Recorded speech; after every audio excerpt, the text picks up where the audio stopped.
కోసం కోటి విద్యలని అన్ని మోసాలు చేయవలసిన అవసరత లేదు. చాలా బాగుంటుందండి దేవుడి గురించి అర్థమైతే.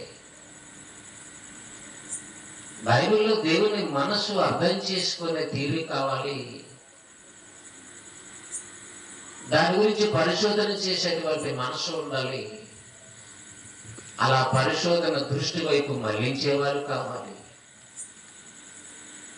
కానీ బైబిల్ మీద దృష్టి లేదు కదండి. బైబిల్ మీద అవగాహన లేనటువంటి నమ్మకాలతో ఉన్నారు. కానీ బైబిల్లో ఎన్నో విషయాలు ఉన్నాయి.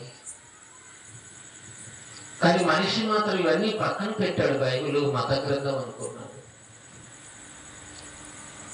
ఎవరికో సంబంధించిన గ్రంథం అనుకున్నాడు. మనిషి ఇవన్నీ పరిశోధిస్తున్నాడు, అన్నీ కనిపెడుతున్నాడు. ఉన్న వాటి నుండి ఎన్నో కనిపెడుతున్నాడు. ఇది ఎలాగొచ్చింది, అది ఎలాగొచ్చింది, అదెవరు కనిపెట్టారు, ఇదెవరు కనిపెట్టారు.